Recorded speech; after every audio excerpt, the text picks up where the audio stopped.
ஹிஸ்ட்ரியிலேயே ரொம்ப most powerful empire. அந்த எம்பையரை வந்துட்டு ஆர்மி மூலியமா டெஸ்ட்ராய் பண்ணல, வெறும் ட்ரக்ஸ் மூலியமா டெஸ்ட்ராய் பண்ணாங்க அப்படின்னு சொன்னா அவங்களால நம்ப முடியுமா? இந்த வீடியோவில் நம்ம என்ன பார்க்க போறோம்னா, எப்படி பிரிட்டன் வந்து சைனாவை ஃபோர்ஸ் பண்ணி அவங்களோட போர்ட்ஸை வந்து ஓப்பன் பண்ண வச்சாங்க, எப்படி ஓபிஎம் வார்ஸ் வந்து ஸ்டார்ட் ஆச்சு அப்படிங்கிறத பற்றி தான் இந்த வீடியோவில் பார்க்க போகிறோம். இந்த வீடியோ வந்து கடைசி வரைக்கும் பாருங்க, ஏன்னா இதில் யாராலையும் நம்ப முடியாத பிரிட்டனோட உண்மையான ஃபேஸ் என்ன அப்படிங்கிறது வந்து இந்த வீடியோவோட எண்டில் உங்களுக்கு தெரியும். அது மட்டும் இல்லாமல் இந்த நிகழ்வுகள் எல்லாமே வந்து உலகத்துக்கு முன்னால எல்லாம் வெளிப்படையாக நடந்துட்டு இருந்துச்சு. அப்போ இது யாருமே வந்து கேள்வியும் கேட்கல. வாங்க வீடியோக்குள்ள போகலாம். திஸ் இஸ் ராகுல் Kishokanth. Welcome to epic explain. 1700 China வந்து வேர்ல்ட்லேயே ஒரு ரிச்சஸ்ட் எம்பையரா இருக்கு. இதை வந்து குயின்லாங் அப்படிங்கிற ஒரு டைனஸ்டி வந்து ஆழ்ந்துட்டு இருக்காங்க. இந்த டைம்ல வந்து சைனா கிட்ட எல்லாமே இருக்கு. சில்க் ஆகட்டும், டீ ஆகட்டும், அப்புறம் பீங்கான் பொருட்கள் ஆகட்டும். இது வந்து ப்ரொசீலியன் அப்படின்னு சொல்லுவாங்க. சைனா வந்து ஒரு பொற்காலமா இருந்துச்சு. சைனாக்கு வந்து எந்த ஒரு வெளிநாட்டோட தேவையும் இல்லை. அதே மாதிரி எந்த ஒரு இம்போர்ட்ஸையும் எக்ஸ்போர்ட்ஸையும் நம்பி சைனா இல்லை. சைனா தான் வந்து எல்லா நாட்டுக்கும் வந்து எக்ஸ்போர்ட்ஸ் பண்ணிட்டு இருந்துச்சு. அந்த அளவுக்கு எல்லாத்துலேயுமே வந்து சர்வைவ் ஆகிற அளவுக்கு சைனா கிட்ட சோர்சஸ் இருந்துச்சு. சைனா வந்துட்டு வேர்ல்ட்லேயே வந்து ரொம்ப ரிச்சஸ்டான ஒரு எம்பையராகவும் இருந்துச்சு. அப்போ சைனா வந்து வெளிநாட்டுகளுக்கு வந்து அதோட கூட்ஸை வந்து எக்ஸ்போர்ட் பண்ணிருந்துச்சு. ஆனால் அவங்களோட கூட்ஸை வந்து என்றைக்குமே இம்போர்ட் பண்ணல. அந்த மாதிரி சைனா வந்து கேண்டன் போர்ட் அப்படிங்கிற ஒரே ஒரு போர்ட்டை மட்டும்தான் ஓப்பன் பண்ணி வச்சிருந்துச்சு எக்ஸ்போர்ட்ஸ்க்கு. ஸோ இங்கே தான் வந்து பிரச்சனை ஆரம்பிக்குது. பிரிட்டிஷ் பீப்புள் வந்து அந்த டைமில் வந்து சைனீஸ் டீக்கும் சைனீஸோட சில்க் மெட்டீரியல்ஸ்க்கும் அப்புறம் அவங்களோட பீங்கான் பொருட்களுக்குமே வந்து ரொம்பவுமே அடிமையாக இருந்தாங்க. அதாவது அவங்களுக்கு வந்து ரொம்பவுமே பிடிச்சிருந்துச்சு. ஸோ அதை மேலும் மேலும் சைனாலிருந்து பர்ச்சேஸ் பண்ணிட்டே இருந்தாங்க. எந்த அளவுக்குன்னா ஜாஸ்தியாக பர்ச்சேஸ் பண்ணாங்க. அதே மாதிரி சைனாவும் வந்து அவங்க கிட்ட கேஷ் எதுவும் வாங்கல, சில்வரை மட்டும் கொடுத்து வாங்கினாங்க. ஸோ பிரிட்டனோட கஜானால வந்து சில்வர் கொஞ்சம் கொஞ்சமாக காலி ஆகிட்டு இருக்கு. ஸோ பிரிட்டன் என்ன பிளான் பண்ணுறாங்கன்னா, நம்மளோட சில்வர் வந்து நமக்கே வரணும், இப்படியே போயிட்டு இருந்தால் நம்ம நாட்டில் பொருளாதாரம் ஃபுல்லாக வீழ்ச்சியை நோக்கி போயிடும் அப்படின்னு சொல்லி பிளான் பண்ணுறாங்க. ஸோ இந்த பிளான்ல முக்கியமான பங்கு வகிக்கிறது வந்து பிரிட்டிஷ் ஈஸ்ட் இந்தியா கம்பெனி தான். ஸோ பிரிட்டன் வந்து இதுக்காக இந்தியாவுக்குள்ள வர்றாங்க. இந்தியாவை வந்து 1757 பேட்டில் ஆஃப் பிளாசியில் தோத்ததுக்கு அப்புறம் கேப்சர் பண்றாங்க மொத்த இந்தியாவையும். எக்ஸ்பெஷலி வந்து பெங்கால் பகுதி வந்து அவங்க இந்த பிளானுக்கு வந்து ஒரு மைய பகுதியை வச்சுக்கிறாங்க. அவங்க வந்து இந்தியாவை கேப்சர் பண்ணோடனே அவங்க பெங்கால் பகுதியிலையும் பீகார் பகுதியிலையும் என்ன பண்றாங்கன்னா, அவங்க வந்து இந்த ஓபிஎம் விதைக்க ஆரம்பிக்கிறாங்க. அதாவது இந்த ஓபிஎம்னா என்னன்னா அபின், அதாவது இந்த போதைப் பொருட்கள் இருக்கு இல்லையா, அதுல ஒண்ணுதான் வந்து இந்த அபின். இதை வந்து அவங்க விதைக்கிறாங்க. இதை வந்து கஞ்சான்னு சொல்லுவாங்க. இதை வந்து சைனாக்கு இல்லீகலா வந்து டிரான்ஸ்போர்ட் பண்ணி விற்க ஆரம்பிச்சாங்க. எப்படின்னா, பெங்கால்லையும் பீகார்லையும் விளையிறத வந்துட்டு பிரிட்டனோட ஷிப்ஸ் மூலியமா சைனாவோட கேண்டன் போர்ட்டுக்கு எடுத்துட்டு போய் விற்க ஆரம்பிச்சாங்க. இங்க சைனாக்கு வந்து ரொம்பவுமே ஒரு பெரிய பாதிப்பு ஒன்று ஏற்படுது. நிறைய மில்லியன்ஸ் கணக்கில் வந்து சைனீஸ் பீப்புள் வந்து இந்த ட்ரக்குக்கு வந்து அடிக்ட் ஆகுறாங்க. அவங்க அதிகமான சில்வரை கொடுத்து அதை வாங்கவும் ஆரம்பிக்கிறாங்க. இதனால சைனால வந்துட்டு மொத்த சில்வருமே வந்து காலியாக ஆரம்பிக்குது. இதனால பிரிட்டன் நினைச்சபடியா அவங்க வந்து எவ்வளவு டீக்கு வந்து சில்வர் கொடுத்து வாங்கினாங்களோ அதுக்கு இணையா வந்து இவங்களுக்கு சில்வர் வந்துருச்சு. ஆனால் வந்து இதை சைனா புரிஞ்சுக்கிட்டு சைனா வந்து பிரிட்டன் கூட ட்ரேட் ரூட்ஸ் எல்லாத்தையுமே வந்து கட் பண்ணுறாங்க. ஆனால் இந்த சில்வர் வந்து ஃபுல்லாக காலியானதுனால குயின் டைனாஸ்டிக்கு ரொம்பவுமே பெரிய ஒரு பாதிப்பு என்ன ஏற்படுது. எப்படின்னா, குயின் டைனாஸ்டியில் டாக்ஸ் ப்ராப்ளம்ஸ் வருது. நிறைய விவசாயிகள் வந்துட்டு அவங்க விவசாயத்து மூலயமா அவங்க எல்லாமே காப்பரில் ஏர்ன் பண்ணாங்க. அந்த காப்பரில் ஏர்ன் பண்ணதை வந்துட்டு அவங்க டாக்ஸை வந்து சில்வரை வந்து டாக்ஸாக கட்டிட்டு இருந்தாங்க. அவங்களுக்கு வந்து ரொம்பவுமே வந்து கஷ்டமான ஒரு சூழலாக இருந்துச்சு. அதே மாதிரி மிடில் கிளாஸ் மக்களும் ஏழை மக்கள் மேலேயும் அதிகமான டாக்ஸை வந்து சைனீஸ் கவர்மெண்ட் வந்து போட்டாங்க. இது மூலியமா சைனாவில் இருக்கிற ஆர்மிக்கு வந்துட்டு எக்யூப்மெண்ட்ஸும் வாங்க முடியல. அது மட்டும் இல்லாமல் அவங்க சோல்ஜர்ஸ்க்குமே வந்து சம்பளமும் தர முடியல. அதனால நிறைய பாதிப்பு வந்து சைனாக்கு ஏற்பட்டுச்சு. 1830கள் டைம்ல வந்து சைனாவோட 10% பாப்புலேஷன் வந்துட்டு மொத்தமா இந்த அபினுக்கு வந்து அடிமையாகி கிடந்தாங்க. சைனாவோட எம்பரர் வந்து இது எல்லாத்தையும் தடுக்கிறதுக்காக 1839 ஒரு கமிஷனர் வந்து அப்பாயின்ட் பண்றாரு. இவர் வந்து சைனாவோட ஒரு வார் ஹீரோவாகவும் பார்க்கப்படுறாரு. இவர் பேர் என்னன்னா லின் ஜெக்ஸு. இவர் வந்துட்டு சைனீஸோட கேண்டன் அப்படிங்கிற துறைமுகத்துக்கு வந்து போறாரு. மொத்த இந்த ட்ரேடையுமே வந்து கண்ட்ரோல் பண்ணணும் அப்படிங்கறக்காக. இவர் அந்த போர்ட்ல வந்து அபின் வந்து ஸ்டோர் பண்ணி வச்சிருந்த 20,000 பெட்டிகளை வந்து எடுத்தாரு. அந்த 20,000 பெட்டிகளும் வந்துட்டு 1400 டன்ஸ் வந்து வெயிட் இருக்கிறது. இந்த மொத்த அபினையும் எடுத்து கடல்ல வந்து தூக்கி போட்டு எல்லாத்தையும் கரைக்கிறாரு. இது வந்து பிரிட்டன் கவர்மெண்ட்டுக்கு ரொம்ப பெரிய ஒரு நஷ்டத்தையும் வந்து கொடுத்துச்சு. இதை பிரிட்டன் எப்படி பார்க்குறாங்கன்னா, சைனா வந்து அவங்களோட பிஸ்னஸை வந்து முடக்கிட்டாங்க அப்படின்னு பார்த்துட்டு பிரிட்டன் வந்து சைனா மேலே வார் எடுக்கிறாங்க. இதை தான் வந்து ஃபர்ஸ்ட் ஓபிஎம் வார் அப்படின்னு சொல்கிறாங்க. இது எப்போ நடந்துச்சுன்னா 1839 1842 வரைக்கும். இதில் முக்கியமான ஆள்கள் யார் யாருன்னா, பிரிட்டனில் வந்து குயின் விக்டோரியாவும், அப்புறம் லார்ட் ஆல்மெர்ஸ்டனும், அப்புறம் சைனாவில் வந்து குயிங் டைனாஸ்டியில இருந்து டயோகங் எம்பரர் அப்படிங்கிறவரும் வந்து இதுல போர் பண்ணாங்க. 1839ல லின் ஜெக்ஸு அப்படிங்கிற கமிஷனர் வந்துட்டு இந்த அபின் போதைப் பொருட்களை வந்துட்டு கடல்ல கரைச்சதுக்கு அப்புறம் 1840களில் பிரிட்டன் வந்து அவங்களோட ராயல் நேவி அப்படிங்கிற ஒரு படையை திரட்டுறாங்க. அதுல வந்து ஷிப்ஸ்ல வந்து கன்ஸ் வச்ச போட்டுகளும் அப்புறம் ஹெவியான பீரங்கிகளையும் வச்சு எடுத்துட்டு போனாங்க. ஒரு அட்வான்ஸ்டு ஷிப்ஸா இருந்துச்சு. அது வந்து சைனா கிட்ட இருக்கிறது வந்துட்டு வெறும் உடன் ஷிப்ஸ் தான். அந்த உடன் ஷிப்ஸ் வந்து ஈஸியாவே வந்து அடிச்சு நொறுக்குச்சு. அப்புறம் பிரிட்டிஷ் வந்து அந்த கடல் பகுதிகளில் இருக்கிற எல்லா சிட்டிஸையும் வந்து கேப்சர் பண்றாங்க. அப்புறம் நான்ஜிங் போர்ட்டை வந்து பிடிச்சிருவோம் அப்படின்னு சைனா வந்து மிரட்டுறாங்க. எதுக்காகன்னா அவங்க வந்து ஒரு சில டீல்ஸ் பேசுறதுக்காகவும் ஒரு சில ட்ரீட்டிஸ் சைன் பண்றதுக்காகவும் பிரிட்டன் சைனாவை கூப்பிடுது. 1842ல ட்ரீட்டி ஆஃப் நான்ஜிங் வந்து சைன் செய்யப்படுது.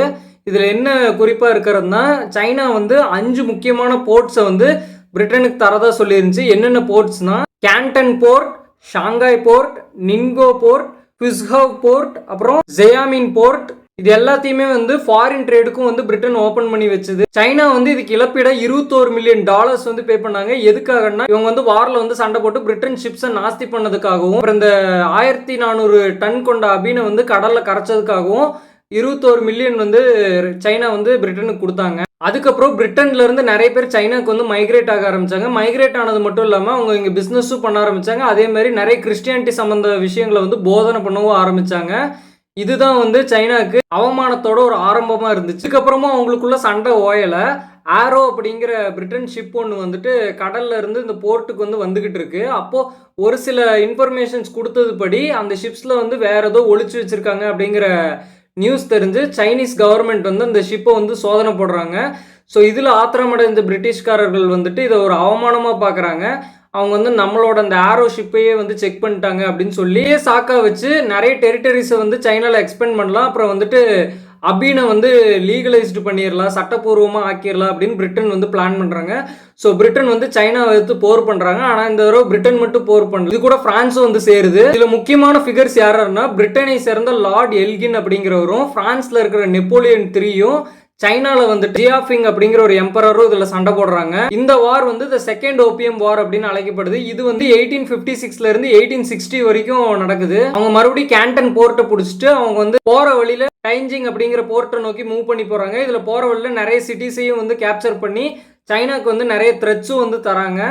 1860ல இவங்களோட ட்ரீட்டிஸ் எல்லாமே வந்து சைனா வந்து ஒத்துக்காததுனால பெய்ஜிங் அப்படிங்கிற ஒரு இடத்த வந்து பிரிட்டனும் பிரான்ஸும் வந்து கைப்பற்றுறாங்க. இதுல ரொம்பவுமே ஒரு ப்ரூட்டலான ஒரு விஷயம் ஒன்று நடக்குது. என்னன்னா சைனால பிரிட்டன் பிரிசனர்ஸை வந்து சைனீஸ் வந்து இவங்க தப்பு பண்ணதுக்காக அவங்கள தண்டிச்சதுக்காக அவங்க வந்து பிரிட்டன்ஸை வந்து தண்டிக்கிறாங்க அப்படிங்கிற கோவத்துல லார்ட் எல்கின் வந்து என்ன பண்றாருன்னா இதுக்கு பழிவாங்கும் விதமாக சைனாவோட ஒரு கல்ச்சுரல் சைட்டா இருக்கிற சம்மர் பேலஸ் அப்படிங்கிற பேலஸை வந்து மொத்தமா வந்து எரிக்க சொல்றாரு. எரிச்சு உள்ள இருக்கிற புதையல்கள் அப்புறம் அதோட பணம் எல்லாத்தையுமே வந்து திருடிட்டு வர சொல்றாரு. அவங்களும் அதை நெருப்பு வச்சு அது மொத்தமா வந்து திருடிட்டு வந்துடுறாங்க. இது எல்லாமே 1860களில் நடக்குது. இப்போ இந்த சம்மர் பேலஸ் வந்து யுனெஸ்கோவால அங்கீகரிக்கப்பட்டு யூனிவர்சல் ஹெரிட்டேஜ் சைட்டாகவும் இருக்கு. இந்த சண்டை நடந்துட்டு இருக்க போகும்போது சைனாவோட எம்பரர் வந்து ஓடி போயிடுறாரு சண்டையை பார்த்து பயந்து. அதுக்கப்புறம் அவரோட பிரதர் பிரின்ஸ் காங் அப்படிங்கிறவர் தான் வந்து பிரிட்டன் கூடயும் பிரான்ஸ் கூடயும் நிறைய அக்ரிமெண்ட்ஸ் வந்து கையெழுத்து போடுறாங்க. அதாவது முதல் கையெழுத்து என்னன்னா அபீன் மற்றும் கஞ்சாவை வந்து லீகலைஸ் பண்றாங்க, மொத்தமா சட்டப்பூர்வமா ஆக்குறாங்க. இதை வந்து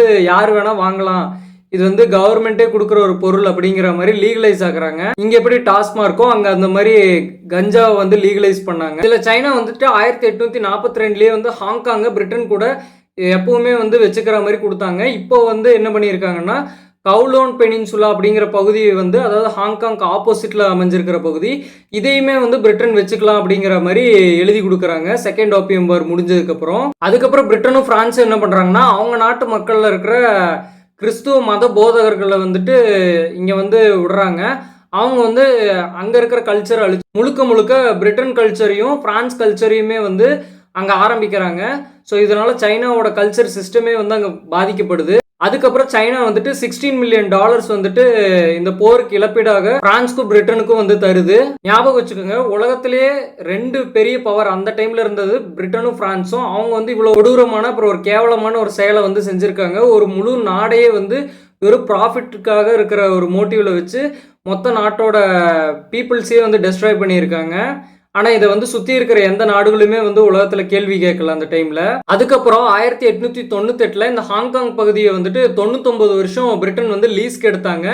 இந்த லீஸ் பீரியட் வந்துட்டு 1997 வந்து முடிஞ்சது. அதுக்கப்புறம் பிரிட்டன் என்ன பண்ணாங்கன்னா, பிரிட்டன் வந்து ஹாங்காங்கை சைனாக்கே திருப்பி கொடுத்துட்டாங்க.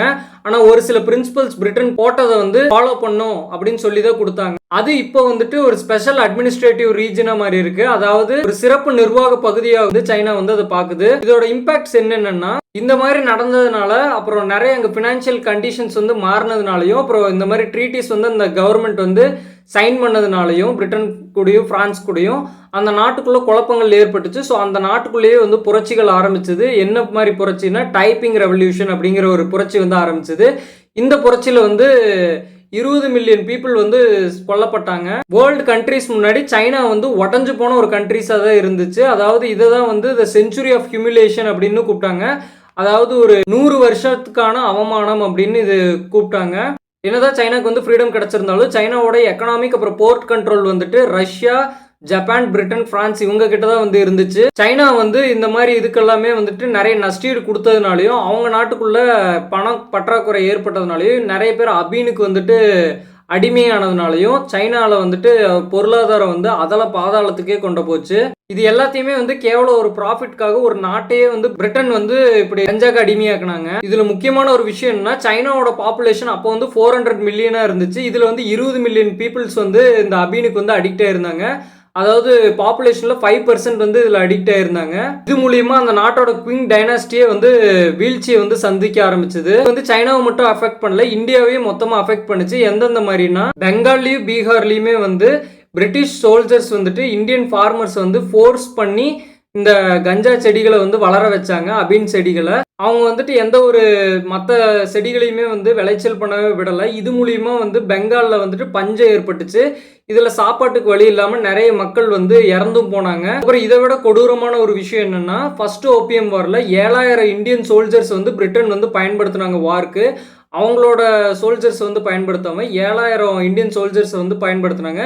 இதுல வந்து இந்தியன்ஸ் நிறைய பேர் வந்து படகை ஓட்டுறதுக்கும் வந்து பயன்படுத்தப்பட்டாங்க. இதுல வந்து நூற்றுக்கணக்கான இந்தியன்ஸ் வந்து கொலை செய்யப்பட்டாங்க. வந்து ரொம்பவுமே ஒரு டார்க் ட்ரூத்தாகவும் ஒரு மறைக்கப்பட்ட வரலாறாகவும் இருக்கு. அதாவது வெளிப்படையா பார்க்க போகும்போது இந்த வார் வந்துட்டு பிரிட்டன் விசஸ் சைனாங்கிற மாதிரி தான் தோணும். ஆனா இது வந்து சைனாவுக்குமே வந்து ஒரு பெரிய மனிதாபிமானமே இல்லாம ரொம்ப பெரிய அநியாயத்தை பண்ணதுதான் இது. ஆனா அதே சமயம் இதனால இந்தியாவுக்குமே வந்து பாதிப்பு ஏற்பட்டிருக்குங்கிறது வந்து யாருமே கவர் பண்ணாத ஒரு விஷயம். இதை பத்தி நீங்க என்ன நினைக்கிறீங்கிறத வந்து கமெண்ட்ஸ்ல சொல்லுங்க. அப்புறம் இந்த வீடியோ வந்து பிடிச்சிருந்தா லைக் பண்ணுங்க, ஷேர் பண்ணுங்க. அப்புறம் இந்த மாதிரி டார்க் ட்ரூத்ஸ்க்கும் ஹிஸ்டரி ரிலேட்டட் கண்டென்ட்ஸ்க்கும் நம்ம சேனலை வந்து சப்ஸ்கிரைப் பண்ணிருங்க.